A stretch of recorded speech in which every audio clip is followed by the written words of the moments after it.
We're trying egusi with fufu. I don't remember how I see people eat it. I think they do this, and then you kind of dip. It's pretty hot. Oh my God, yum. Spicy. Woo! You just swallow it. You don't even chew, really. What are you eating? Egusi soup and oat fufu. It's really good. I'm going to ask you a few questions about your experience in Nigeria. Okay. What cities and towns have you visited? I've been in Lagos, Calabar, Port Harcourt, Uyo, Eket, and in Kotobong, where my in-laws are from. And which of those was your favorite and why? My favorite one was Uyo because it's beautiful and scenic. And although it's a city, it has a countryside feeling, which I really like. And I like the pace of life there.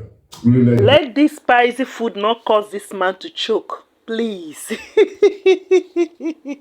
Walking down the streets, feeling the breeze. In the sunshine state where dreams come with ease. Palm trees swaying with the ocean in view. This is the place where I always feel brand new. Sipping on a smoothie, chilling by the shore. Got my shades on, feeling like I can't be ignored. Sun-kissed skin, feeling so alive in the soft rap game. I strive to thrive. Waves crashing on the sand. Growing up, my favorite food of all time was Nigerian food. I like ate in my Nigerian friends' houses all the time. Andrea is sleeping on it. She has never had Nigerian food, and I want to like share my childhood. Today we're going to be taste testing my favorite Nigerian foods. Puff puff. I would go ham for this. And hot. Kind of Very doughy. But it's like sweet. Oh, it's pounded jam with egusi soup. Grab it with our hands like this. Oh. Girl's trying to use a fork. Oh, look at that soup. You just dip it in like this. Uh-huh. What? Oh, Jesus Lord. How much? Like this much? Oh my God. You like it? God, Lewis. I have to rate it like a 4 just because it's way too spicy for me. My literal favorite, jollof rice. I would go feral for jollof rice at these parties. So just like the rice? The rice, the meat, the plantain. No, it's not as good as my friend's mom. I think so far this is my favorite. Yep. Girl, listen to that jollof. Fam, see if you ask me, most of the problems we face in this continent called Africa aren't the white, because most of the times they go through the intermediary, and these intermediaries are our brothers. Now we, our own people, from slave trade, who sold our brothers out. Now we are the ones that sold our brothers out. I know it's not we as in we currently, but the sins of our ancestors are truly catching up with us. Now tell me, the worst victimization of Africans in our very own continent is being perpetrated by our very own people. Let me give an example like South Africa. You will rarely see the whites victimizing you in Africa. Now they do ourselves. Anyway, let me not just start. Let's focus on why we are here today. So just observe. All the best foods are eaten with your hands. Yeah. Everyone knows that. And people who don't know that are wrong. I've never had Nigerian food. I've always wanted to try it, and I'm excited.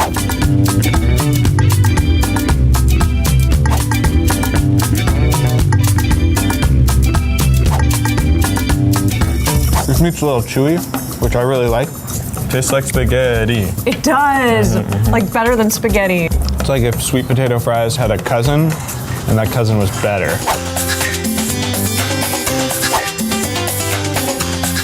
The lady back here wonderfully explained that it's very customary to do this, which makes sense because you're eating from your hand. Okay, you're a pro. I just cheated. I watched other people do it. A lot of times in America, we get so used to just like fork and knives kind of shoving it into your mouth all the time, whereas like this is just more of like a full-on experience. All the best foods are eaten with your hands. Yeah. Is there a fishiness I detect? A little, I get that too. It's like tangy, sharp. It tastes like tofu-ish. Kind of like it's like really starchy, overcooked rice and like a mashed potato. But with this together, it has so much more flavor. I love This is really opening up my sinuses. It snapped me out of my food coma. It's a lot of like, it's like salty and spicy. Like the Midwestern in me wants to get like a big ass roll and just like dunk it. I'm not a big seafood guy, but this is like a good level of fishiness. Hello guys, so I know some of you will be asking what is going on here. Alright, so these are pro chefs, they are professionals.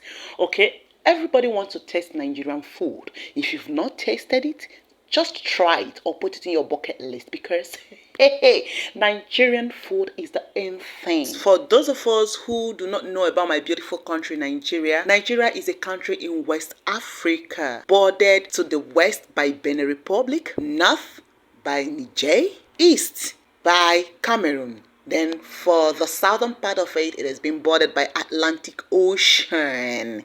Yes. So yeah, so my country is a beautiful one, and we are highly populated, as well as different ethnicities. We have more than 670 local government areas in Nigeria. We have more than 300 tribes in Nigeria. We have more than 500 languages in Nigeria. Okay, and also we have varieties of dishes, so many dishes, you know, because of our diverse cultural heritage. And so yes, many people want to try Nigerian food. Many white people want to try Nigerian food. And there are some that caught my interest. And these are professional chefs, international chefs, white chefs, who are digging deep into Nigerian dishes. Let's look. It's for you to go gaga, and everybody is loving it. Okay, not everybody, but most people. You know, Nigeria is popular, so is our dishes. Palm juice. Nah, it's called palm wine. Okay, it's not juice, it's a natural wine. Palm wine is a natural alcoholic wine. It's mostly an African as well as Indian. Yeah, Indian wine too. So you can tap it. Note the word tap. You don't brew palm wine, except you want to make the artificial one. There are foreigners who do ask, which tree? Is it palm tree like the one that produces palm nut? I would say there are different kinds of palm trees, okay? We have the oil palm, we have the raffia palm. The sap of these palm trees is what we tap with a keg, which can be in form of a calabash or a bamboo or normal rubber keg, okay? So the raffia palm is the most palm with high sap. Let's come back to Nigeria. Palm wine is well known and tapped in the southern region. So you need a skilled climber who weaves a very tough large rope that is anchored to a tree and used as a climbing aid. So you climb the palm tree, clear the surface you want to cut through, make an incision, okay, or a cut into the tree bark using your cutlass or knife. Now the cut should be tiny, be very mindful of that. Collect the sap, that is what we call the obo or the emu, depending on the dialect, as different people do have different names in Nigeria, okay? You can leave the keg or calabash there to collect enough sap. Come back after several hours to collect the sap. And again, sap is allowed for several hours or a day to ferment. Let's say you tapped last night, it will be fresh in the morning. Yes, palm wine is the most important demand in the traditional marriage rites of most Southerners in Nigeria. It is the pure palm wine. However, some do mixing, especially those who want to make much gain. And a typical adult Nigerian from the southern part of Nigeria, especially those from southeast and south, they will know if your wine is dubbed and not original. Some call it akorako. But yeah, primarily we have authentic natured alcohol that is very nutritional and beneficial to your health. Okay, the sap, which is the palm wine, contains different levels of vitamins that boost your immune system and fight against unnecessary diseases. It has potassium, it has magnesium, and an antioxidant properties, making it a healer. It lowers blood pressure and has its anti-aging properties by reducing inflammation, and it aids digestion. However, high consumption rate has its toxicities on the liver and blood vessels. So it has its spiritual benefit of cleansing the spiritual mind and body and purifies the spirit man. Also, breastfeeding mothers need it for easy and faster milk flow. Yes, in Nigeria we have the Vita malt, the Guinness malt, the Malta Guinness, the High malt, Beta malt. There are other malts. However, it will be safe to say that these are the ones I know, okay, in Nigeria from the companies that do supply them. Yeah. All right. Fufu is fufu. Okay, if you say swallow, yes. Okay, we have varieties of swallow. They are staple foods. We have the fufu, we have the poundo, which is pounded yam. Okay, we call it poundo. We have amala, which is from dried cassava or dry yam roughage, or even the dry yam, as well as plantain. Okay, so we have wheat also. Recently, a lot of people are coming up with oatmeal and other things, but originally in Nigeria, we eat fufu, poundo, gari, amala, tuwo shinkafa, and plantain flour before the introduction of the recent rishi. I would like you to know that each of these staple food do have a specific kind of soup that it is mostly suitable for. For example, let's talk about fufu. Fufu is made from cassava, fermented cassava in Nigeria. Some countries just boil and pound it. However, in Nigeria, you peel, you wash, and again you store in a butter, okay, with water for 3 days. Okay, so that it will soften. After softening, you will now grind, sieve, dry, allow it to ferment. The next day, they will start the process of cooking, while some will start to fry direct with water in a pan, depending on the methodology you want to use. However, in some cities, recently people are quick to make money, hence they prepare everything the same day. I hereby advise the public to be very careful of the fufu they buy to eat. Ensure it's prepared properly to avoid high load of cyanide, which isn't good for your eyes. I'm going to direct this to the fufu vendors, those that do buy direct from those that prepare the fufu. Always ensure that you're buying from someone who does the right thing. So fufu can be eaten with varieties of soup like the ogbono, okra, egusi, oha, etc. a lot. I see people eat it. I think they do this, and then you kind of dip. It's pretty hot. Oh my god, yum. Spicy. Woo! You just swallow it. You don't even chew it. Whoever that prepared this food is definitely from a particular tribe because of the pepper. So, egusi is eaten generally in Nigeria, especially eaten by many tribes in Nigeria. You see that woman in the middle? This woman is definitely Nigerian. Yeah, there is nothing you are going to say to convince me or confuse me. Forget about her skin color. She's Nigerian. Okay, so yes, egusi is melon seed, okay? It's the seed from the melon fruit, which is a climber if you allow it. But mostly in our farms, they allow it to drag on the floor or spread just like you have your watermelon or edible muskmelon. Okay, your cantaloupe, snap melon, etc. The one the cantaloupe, the snap melon, that's the one we cook and eat with palm oil. Okay, which is a very rich delicacy. However, the melon seed we use in cooking is a special melon that grows in Africa. Okay, I'm a professional in harvesting melon seed because we have the farm in my hometown. You harvest the melon fruit, pack them in large groups, like 100 to 500 together, depending on the number of harvests that you've done. So cover them with cloths or fabrics.